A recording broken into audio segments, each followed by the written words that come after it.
जी ने भागवत के 10वें स्कंद का आश्रय लेकर के अपने जीवन को भगवन्मय कर दिया है। इधर गोकर्ण जी ने आज भागवत की कथा के प्रभाव से धुंधकारी की तो मुक्ति की ही, संपूर्ण पत्तनपुर वासियों को भी भगवत धाम प्रदान करा दिया।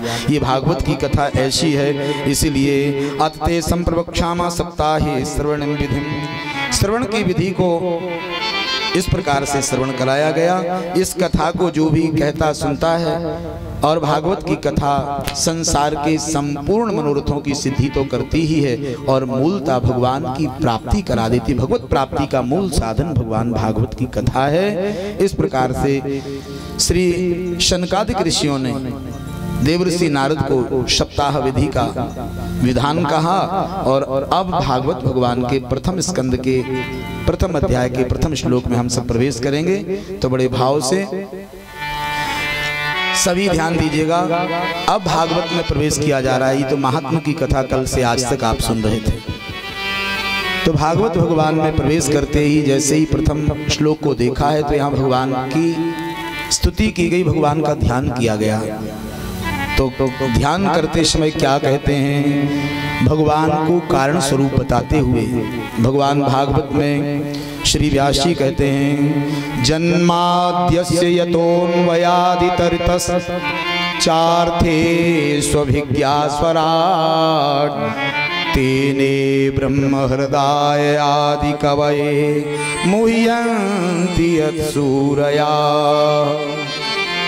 तेजो वारि मृदाम यथा विनिमयो यत्र त्रिसर्गो मृषा धाम्ना स्वेन सदा निरस्तकुहकं सत्यं परं धीमहि।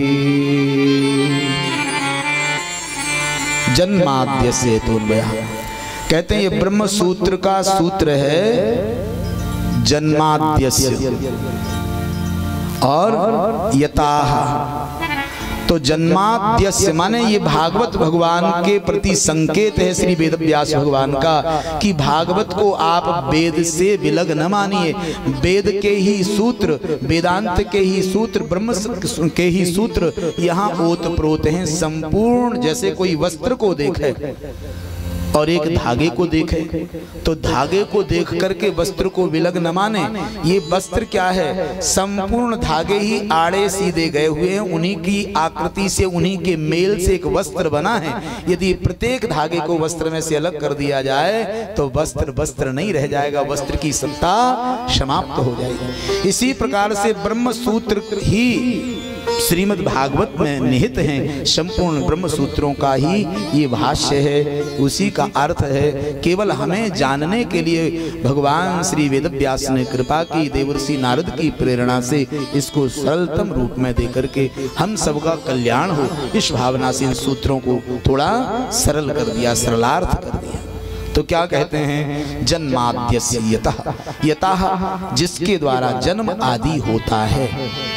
जन्म आदि का जो कारण है अन्वय आदि, अन्वय आदि रूप से सबके अंदर है और सब उसके अंदर है। ये बड़ी विचित्र स्थिति है। देखिए संसार में कोई वस्तु बनाई जाए, अगर किसी वस्तु के अंदर कुछ रखोगे तो अंदर वाला अंदर और बाहर वाला बाहर रहेगा। लेकिन यहाँ ये है कि जो परमात्मा है वो सब के अंदर है, अन्वय और व्यतिरेक रूप से, और सब भगवान के अंदर है। इसलिए अन्वय व्यतिरेक रूप से परमात्मा सब के अंदर और हम सब भगवान के अंदर। दूसरा कहते हैं यतः, जिसके द्वारा अन्वय व्यतिरेक के रूप से सबके अंदर भगवान और सब भगवान के अंदर। दूसरी बात, भगवान ने सबको बनाया, तो बनाने वाले को बनाने के लिए पदार्थ तो अलग से चाहिए, लेकिन संसार को बनाने वाले परमात्मा ने जिसने संसार को बनाया है, इसका पदार्थ भी विलग नहीं है। तो बोले संसार को बनाने वाले भगवान, भगवान ही बनाने वाले हैं और भगवान ही बनने वाले हैं, इसमें कोई दूसरा पदार्थ नहीं है। इसलिए अन्वय और व्यतिरेक रूप से परमात्मा ही बना है और भगवान ने ही बनाया है। वही एकोम बहुश्यामा, एक से अनेक वही परमात्मा हुआ। और अभिज्ञः, उसको कोई जाने ना जाने, उसे जानना बड़ा मुश्किल है। वही जब चाहे तब जान सकते हो, लेकिन वो सबको जानता है। ऐसा उसका अपना प्रभाव है कि उसको कोई नहीं जान पाता। जिसको वो जनाए वही जान सकता है। जाने सोई जेहि देहो जनाई। जिसको आप जनाना चाहें वही आपको जानेगा, लेकिन वो सबको जानते हैं। तो अभिज्ञ स्वराट, स्वराट अपनी सत्ता में उनके ऊपर कोई अधिकारी नहीं है, वो सबके ऊपर अधिकार रखते हैं। परम स्वतंत्र न सिर पर कोई, उनके ऊपर कोई नहीं है और वो सबके ऊपर हैं। इसलिए स्वराट अपनी सत्ता में ही विराजमान हैं। तेने उन्हीं के द्वारा ब्रह्म हृदय आदि कवये, ब्रह्मा को आरंभ में जो ज्ञान दिया गया सृष्टि के रचने आदि का, वो ज्ञान भी उन्हीं के द्वारा दिया गया। और मुह्यन्ति यत् सूरया, बड़े बड़े विद्वान बलदेव जैसे स्वयं अनंतावतार बलदेव भी जिसकी माया से मोहित हो जावें, ऐसे परमात्मा मुह्यन्ति यत् सूरया, उनकी ऐसी माया है कि बड़े बड़े जो है कोविद पंडित ज्ञानी मोहित हो जाते हैं। मुह्यन्ति यत् सूरया तेजोवारी मृदाम, कैसे? तेजोवारी मृदाम यथा विनिमयो यत्र त्रिसर्गो मृषा, ये तीनों प्रकार का जो सृष्टि चक्र है, सतोगुण रजोगुण तमोगुण से युक्त, ये झूठा है। फिर भी तेजो वारी मृदाम यथा विनिमयो, ये ऐसे दिखाई देता है जैसे कोई पक्की सड़क पर गाड़ी से चल रहा हो तो उसे आगे ये लगता है कि पानी भरा हुआ है, जबकि होता नहीं है। लेकिन ज्यादा लंबी दृष्टि डालने पर, अथवा गर्मियों के मौसम में देखें तो सूर्य के तपना जब तप रहे होते हैं तो ये लगता है कि पानी की लहरें सामने दिखाई दे रही हैं, लेकिन ऐसा होता नहीं है। तो तेजो वारी मृदाम यथा विनिमयो, जो है वो नहीं दिख रहा और जो नहीं है वो दिखाई दे रहा। ये सब दिखाई दे रहा है, ये वास्तविकता से नहीं है, ये मिथ्या है। और सत्य जो ब्रह्म है, ब्रह्म सत्यम जगन मिथ्या, वो ब्रह्म दिखाई नहीं दे रहा, जो कि है और होने के बाद भी नहीं दिख रहा। फिर आप कहेंगे कि है तो दिख क्यों नहीं रहा, कहाँ है? भाई यही तो माया है। भगवान यदि न होता तो हम बोल नहीं पाते। हमारे अंतःकरण में भगवान आत्मा रूप से बैठा है। परमात्मा हर जीव के अंदर परमात्मा विराजमान है, लेकिन वो दिखाई नहीं देता। और जो जगत प्रपंच वास्तविकता से नहीं है, जादूगर जैसे नोटों की गड्डी बना के, फूंक मार के नोटों की गड्डी बना के दिखाता है, ऐसे ये संसार दिखाई दे रहा है। तो जो दिख रहा है वो झूठा प्रपंच दिखाई दे रहा है, और जो सत्य ब्रह्म है वो दिख नहीं रहा। ऐसी उसकी माया है, जो है उसे नहीं देखने दे रही और जो नहीं है उसे दिखा रही है। इसलिए धामना स्वेन सदा निरस्त कुहकम, वह अपने धाम में सदा स्थिर है, उसमें किसी प्रकार की हलचल नहीं होती। वो सदा एक रस रहते हैं। और उस एक ब्रह्म के अनेक रूप होने के बाद वो चाहे 24 अवतारों में विभक्त हो जाए, चाहे अनंत 84 लाख जीवों के अंतरात्मा में आत्मा के रूप में जाकर के बैठ जाए, फिर भी वो जितना जहां जैसा जो था अपने धाम में वैसा का वैसा है। उसमें कभी न तो कुछ घटता है। और जब ये सारा का सारा जगत प्रपंच विलय होके भगवान में समाहित होता है, मैं ब्रह्मा के, तब वो किसी प्रकार से बढ़ता नहीं है। ध्यान देना कैसे?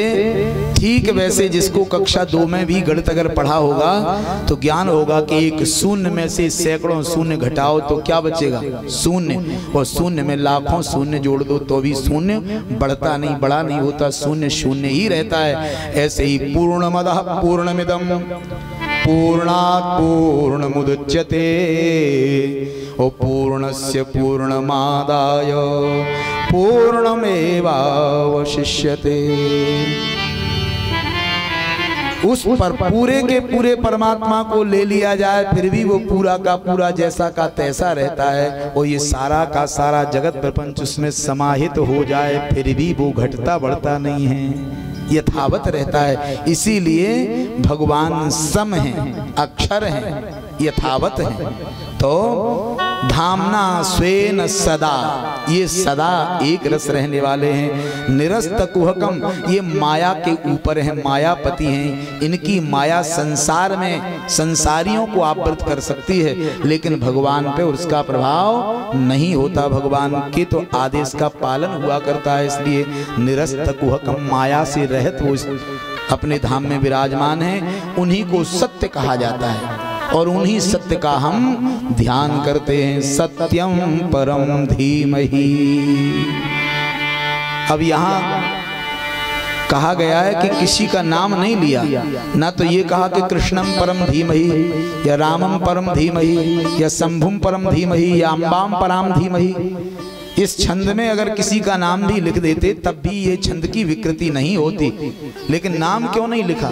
क्योंकि एक ही परमात्मा अनेक अवतार धारण करते हैं और वो जहां जब जैसे हैं वो सत्य हैं, इसलिए सत्य के रूप में ही उसकी स्तुति। जो जिस रूप को मानता हो, राम रूप को, कृष्ण रूप को, शिव रूप को, गणेश रूप को, सूर्य रूप को, शक्ति रूप को, जो जिस रूप से उपासना करता हो, उसे यहाँ कहीं संदेह के लिए कोई स्थान न रह जाए कि इस रूप, इस नाम विशेष की यहाँ स्थिति कही गई है, इस नाम रूप विशेष का चिंतन या ध्यान किया जा रहा है। इसीलिए कहा कि सत्यम परम धीमहि।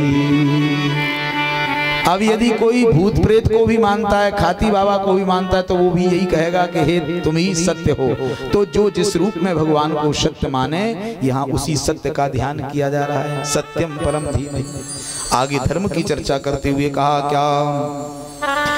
धर्म प्रोज्झित कैत्र बोत्र परमो निर्मत्सराणां सतां वेद्यं वास्तवमत्र वस्तु शिवदं